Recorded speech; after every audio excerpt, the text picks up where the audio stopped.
Onto my motherboard.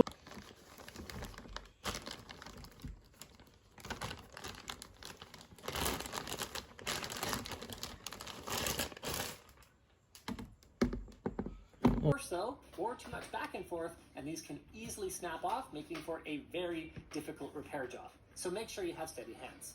Once you're satisfied, lift the locking arm and line the CPU up just as we did with LGA, using the indicator on the CPU and the socket. Look at the pins and the holes in the socket. Typically, the pins are arranged so that it can only drop in one way, and it will drop right in.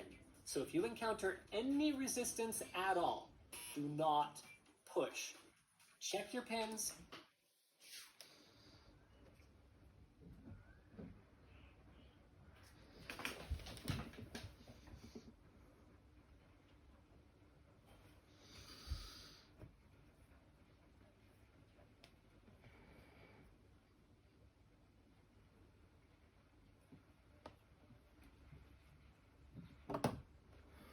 Once the CPU is in place, I like to press down on it to prevent it from moving while I close the lever.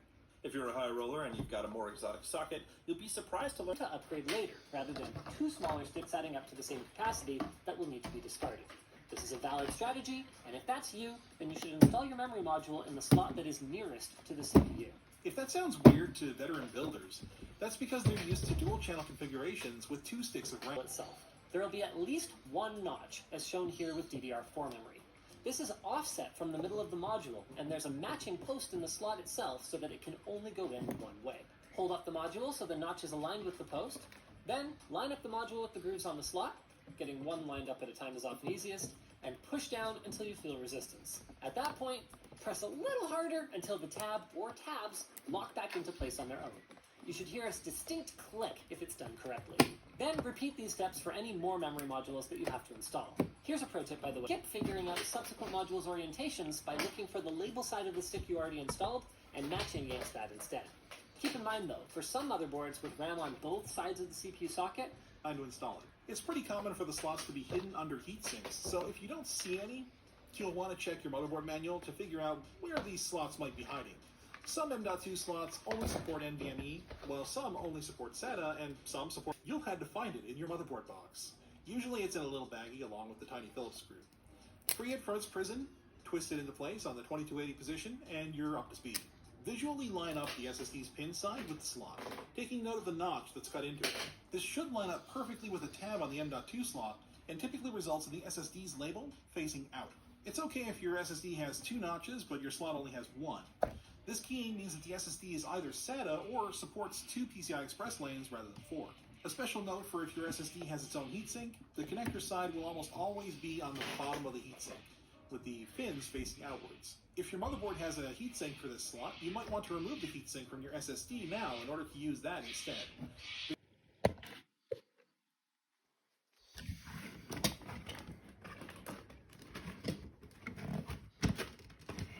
Come on. At your hop. You fat ball. This thing is so fat, bro. It's so chunky.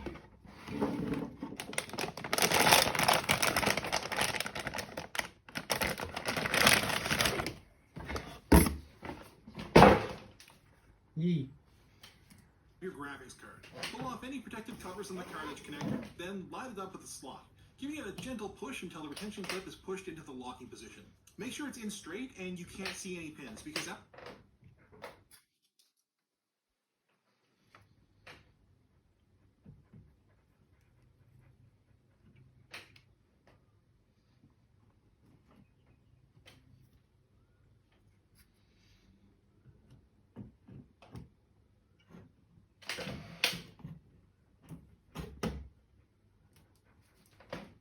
Outside of the case, there isn't anything to hold it down. Once it's in, one trick to make it a little bit more stable is to use the motherboard box's flap to anchor the card in place, if it does have a flap that you can kind of slide it into. Next, grab your power supply cables. At a minimum, you'll need the 12-volt CPU connector, which is usually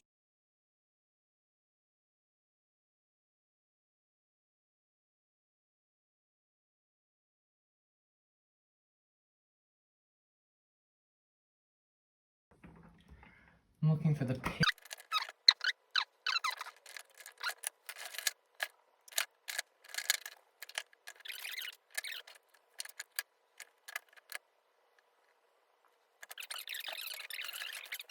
them down until they clip into place.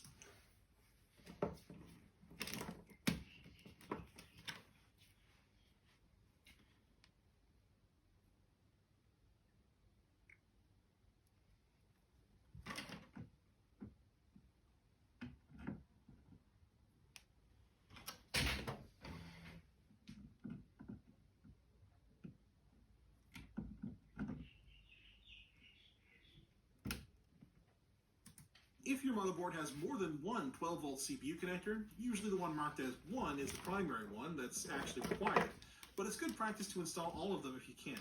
These cables can often be split into 2 groups of 4 if, for example, your motherboard has an 8 and a 4-pin connector rather than 2 8-pins. With all that done, connect up your keyboard and display.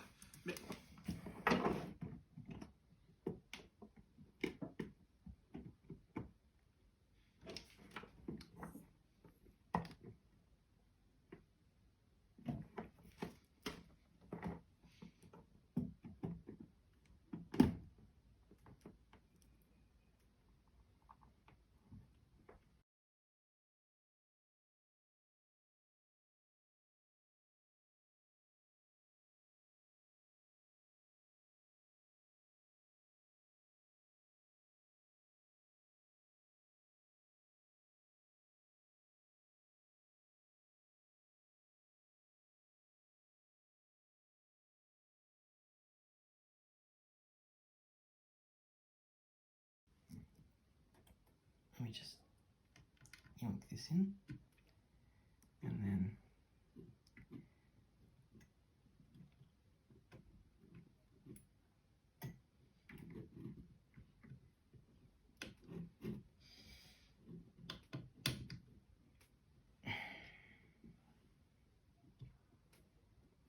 perfect.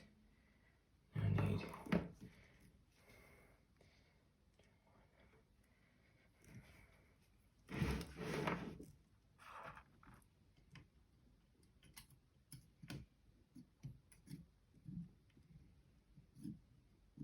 please work.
Come on, bro.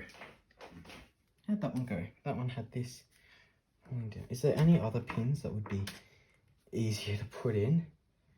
Because these ones are so gosh damn hard to put in. It's not funny.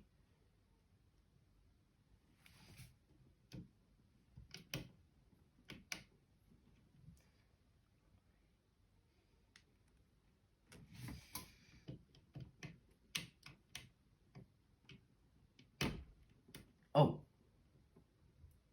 Okay, there we go.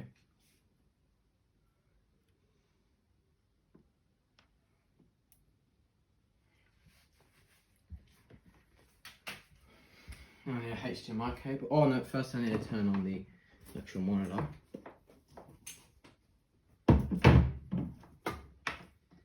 Now, I don't know if the graphics card not lighting up is a problem, but let's hope not. Let's hope not indeed. Okay, so HDMI cable goes up here. HDMI cable goes up here, and then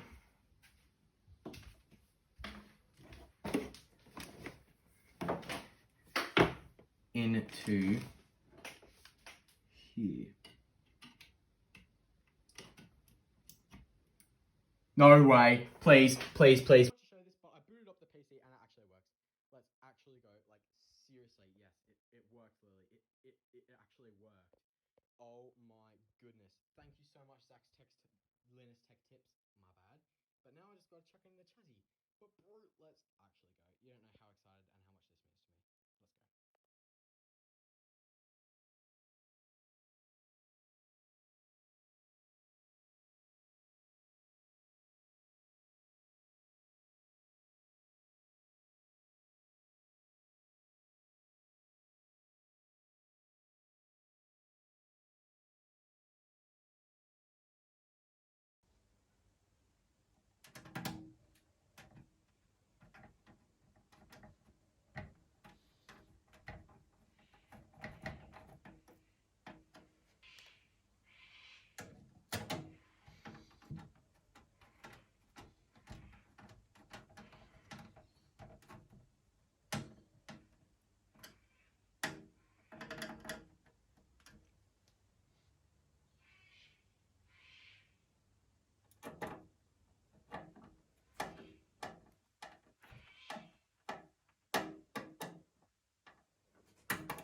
CPs.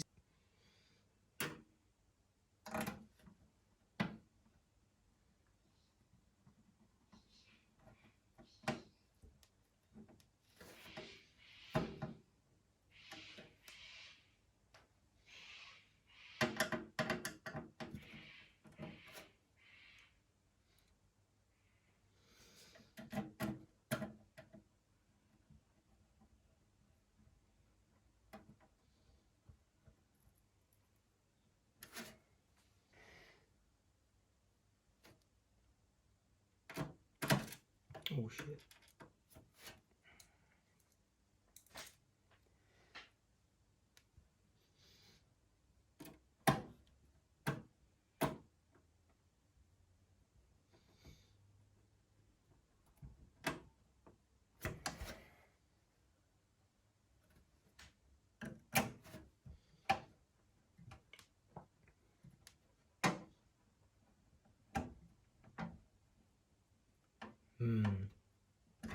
Okay.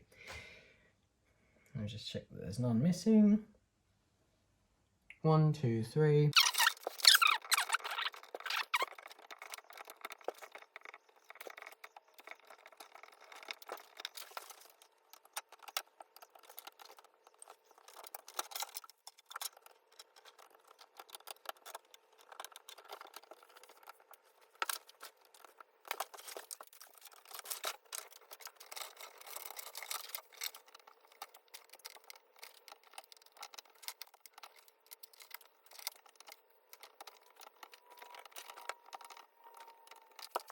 Moment of truth. Put all the stickers on. Some of them aren't staying on. But that's the inside of the PC. Let's turn on the power supply and see if it boots. Oh wait, okay, here we go. Here you go. Oh hell yeah. Sheesh, this is looking clean. But does it boot the actual monitor? Let's see. Give it some time. It takes a while to turn on. When I tried it with the motherboard out of the case, but let's see if it works with it in. Yeah, it should. Oh, I need to turn on the monitor. I'm an idiot.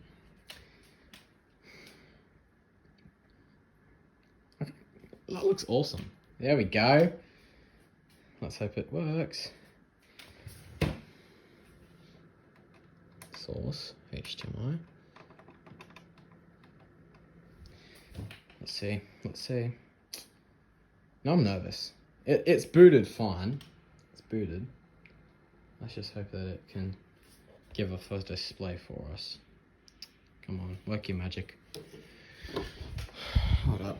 I'll just go do something real quick with the cords.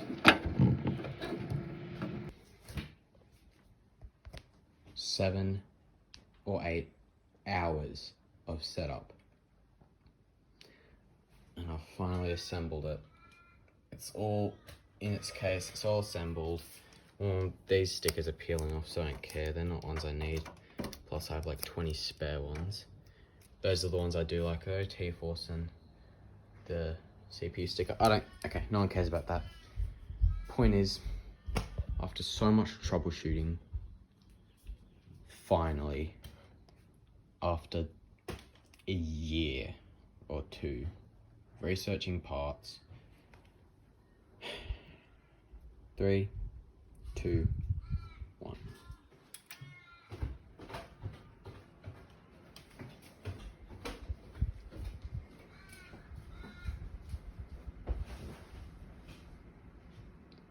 Oh yeah. The only annoying thing about PCs is installing the damn drivers for this beast. It's the only annoying thing. Seriously. It's the only annoying thing on the planet for PCs. And also repairs, they're really costly. But yeah.